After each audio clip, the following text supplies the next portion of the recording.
Hello and welcome to English II. I'm your online teacher, Miss Bear. We have been looking at Dr. Martin Luther King's letter from Birmingham Jail. The last time that we met, we went a little bit further into his letter. We're going to go a little bit further into his letter again today. As a reminder, at the end of this unit, you guys will be putting together a multi-paragraph essay answering the question, analyze how King develops and refines his claims to advance his purpose. And as a reminder, we have had lots of different tools at your disposal that we have been keeping up with all of the notes that you will need in order to write this effective essay. You should have a binder full of your quick writes, full of your notes, the questions that you've been answering, as well as all of the various handouts that come with the curriculum. And you can see behind me we have the argument delineation tool, the central ideas tracking tool, as well as the rhetorical impact tracking tool. All of those tools are at your disposal. You should have them with you anytime you are asked to write during this unit. And you are asked to write every single day. And there's a reason for that. The more that you write, the more comfortable that you will get with the writing process, and the better you will get at writing. Practice is what makes you a better reader, a better writer, a better athlete. Anything that you want to get better at, you should practice. All right, so let's look at our agenda for the day. We just went over, or we're going over the lesson agenda now. We will be accountable for our homework. We will listen to a masterful reading. Dr. King himself will be reading part of his letter to you today. We will have reading and discussion. We will do a quick write, and then we'll close it up with another homework assignment.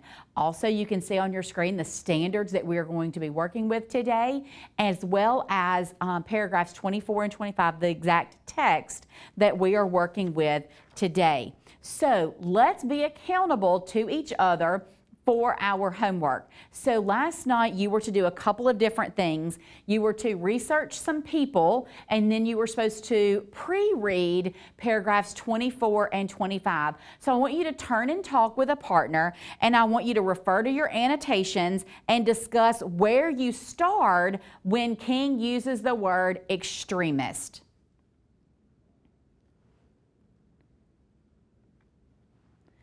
Great job. So many of you were turning to your neighbor and you said, he used the word extremist 10 times.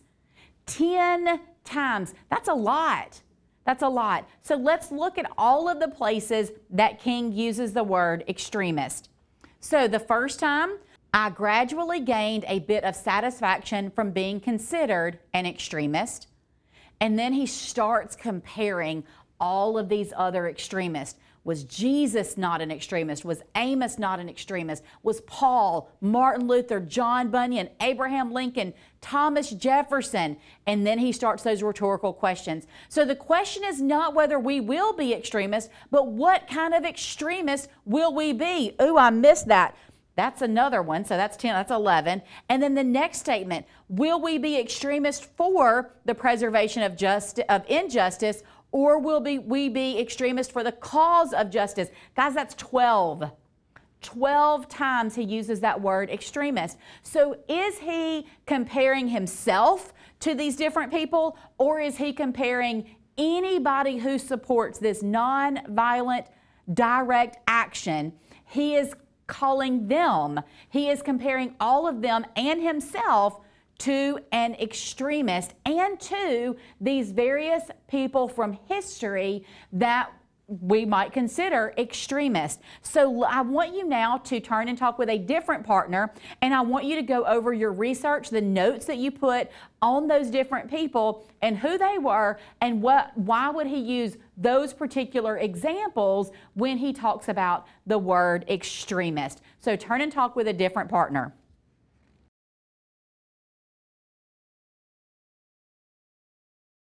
Good job. Now you notice that he didn't ask you to, or the curriculum didn't ask you to identify who Abraham Lincoln was, because you should know who Abraham Lincoln was, right?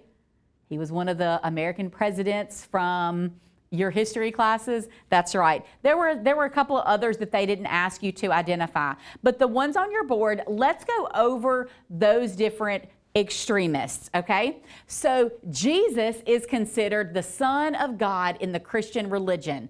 Christians believe that Jesus said you should love your neighbor as yourself, and that Christians should follow the teachings of Jesus. That's who he is. Amos is considered a minor prophet in Christianity, Judaism, and Islam. Amos was concerned about justice for everyone, with a special concern for the disadvantaged. Paul the Apostle at first opposed Christianity and then converted when he claimed he saw a vision of the resurrected Jesus. Paul then became a missionary spreading Christianity. Paul is believed to have written much of the New Testament. Martin Luther lived in Germany from 1483 to 1546. He was a Catholic priest, but he objected to many of the church's practices, so he wrote the 95 Theses. This is seen as the start of the Protestant Reformation. The Catholic Church excommunicated him because he refused to take back his criticisms. Lastly, John Bunyan was a Christian writer living in England from 1628 to 1688. He was not a priest in the Church of England, so his preaching was considered illegal. Despite being imprisoned twice, Bunyan did not stop preaching what he believed. I'm not going to go into analyzing each one of these just yet, because you're going to be answering that in some of the questions. So make sure that you took notes on who these different people were. If you didn't have the information on your screen, then I want you to make sure that you have written it down, shared those with your partner, worked on that, because it's important that you know who these people are so that you can provide an appropriate analysis and why Dr. King uses these people and why he uses them as his examples for extremism. So I want you with a before we move on, we're going to do a masterful reading of paragraphs 24 and 25. So I'm going to pause here, and I am going to look at our piece of paper, and here we are, okay? On your letter from Birmingham Jail that you should have out, and every time we're talking about this letter, you should have it out. Paragraph 24 looks just fine, but paragraph 25, you're only going to hear the first part. The second part, if we go back to our annotations on that first page, we have a part in red. The text that is in red does not appear on the YouTube Masterful Reading. So someone in your class will need to finish out paragraph 25 with that reading. So I'm going to pause so you guys can listen to paragraphs 24 and 25, and then again read the last part of that that's included in your curriculum.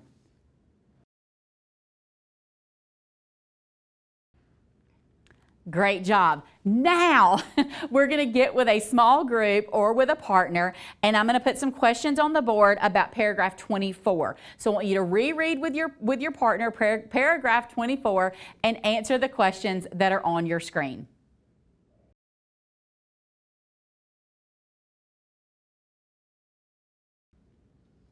Great job. Now let's look at some of the answers that I heard you guys discussing as we walked around. And as a reminder, if your answer does not match the one on my screen perfectly, that's okay. But you do want to jot down some notes if you don't have the same information, so you have additional information that you can use when you get ready to write your essay and in writing any of the pieces that you're going to be asked to read. So let's look at the first question.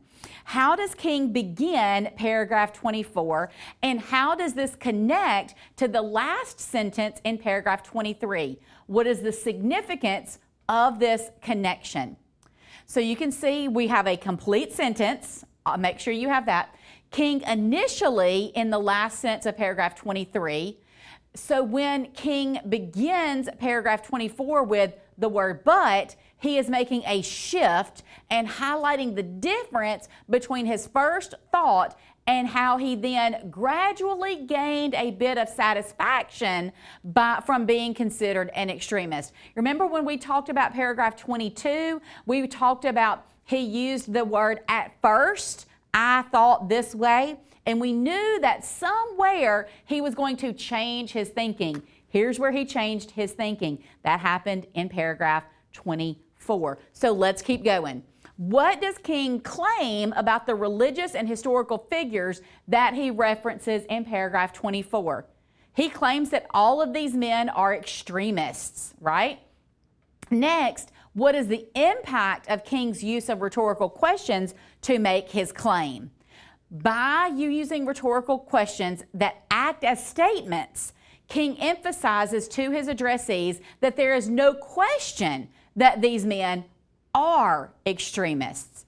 And then lastly, to choose one of the religious or historical figures that King references in paragraph 24, how does King use this reference to explain why he gradually gained a bit of satisfaction from being considered an extremist? So you look at these different ideas. By King identifying Jesus as an extremist in love, by using that reference, King is comparing himself to Jesus. Through this comparison, King gradually gained a bit of satisfaction since Jesus is the most important figure in Christianity. So maybe someone could analyze that King is saying he is the most important figure in civil rights. Okay? Now when we look at Amos, Amos is an extremist in justice. Through this reference, King's comparing himself to Amos. Through this comparison, King gradually gained a bit of satisfaction since Amos was a prophet and concerned about justice for everyone, especially the disadvantaged. So when we think about King making that comparison, he's saying that he is a prophet and he is concerned about justice for everyone, especially the disadvantaged. And you can see I've got Paul's answer up here. You should have at least 2 of those references written down so that you can come back to them and say, use that as your analysis.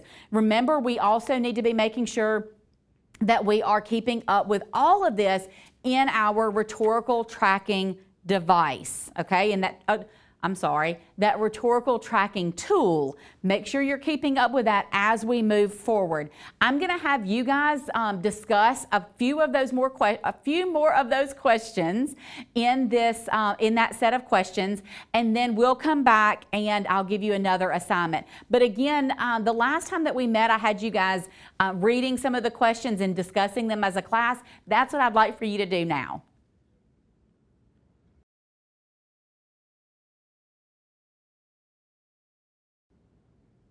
Fantastic job at getting together and answering those questions together as a whole class. Again, make sure that you're keeping those notes. And now what I want you to do is I want you to get with either that same group that you were just with that you reread, or you can get with another group. And I want you to get your argument delineation tool, and I want you to complete it for paragraph 24.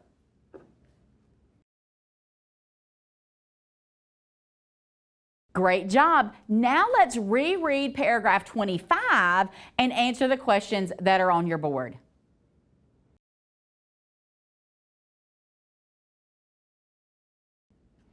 Fantastic job. Now let's go over these questions. There's only 4, so we're just going to go over all of them. So, what had King hoped that the white moderate would see? Okay, King had hoped the white moderate would see that they should be extremists for love and for the cause of justice. By choosing the obvious answers to the rhetorical question King poses at the end of paragraph 24. What is the impact of King's use of repetition and parallel structure at the beginning of paragraph 25? In paragraph 25, King repeats the words maybe and to within a parallel structure to emphasize how disappointed he is in the white moderate for not being extremist for love or extremist for the cause of justice. And then what contrast does King establish in paragraph 25? King establishes a contrast between the white moderate who does not have the vision to see that injustice must be rooted out by strong, persistent, and determined action to an and his white brothers who have grasped the meaning of the social revolution and committed themselves to it. So there's a big contrast between those who believe the vision and those who do not have that vision. How does that contrast help you understand King's claim in paragraph 25? Well, the contrast that he's making shows that the white moderates' inaction is not the only path. That's why he's providing the examples of people who have committed themselves to the social revolution, and that is in paragraph 25. Okay, with that same group or a different group, I don't really care. You choose, or let the teacher in your classroom choose. If you're working well with a group, I think that your teacher that's in your classroom will let you keep working with that group. But if you're getting off task and you aren't following exactly what you need to be doing during this time, then I think the teacher is well within their right to say you need a different group or you need a different partner. So here's my plug for Make Good Choices. All right, so I want you to work on the argument delineation tool and record the claim, evidence, and reasoning from paragraph 25. Fantastic job. Now it's time for our quick write. So get out a piece of paper, something to write with, and let's look at what our question is for our quick write today. Remember, every time we do any kind of writing, you can use any of your notes, any of your tools, any of your annotations. You should use everything at your disposal when you're getting ready to write. So the question on the board says, how does King use paragraphs 24 and 25 to refine his claims in his claim in paragraphs 22 and 23?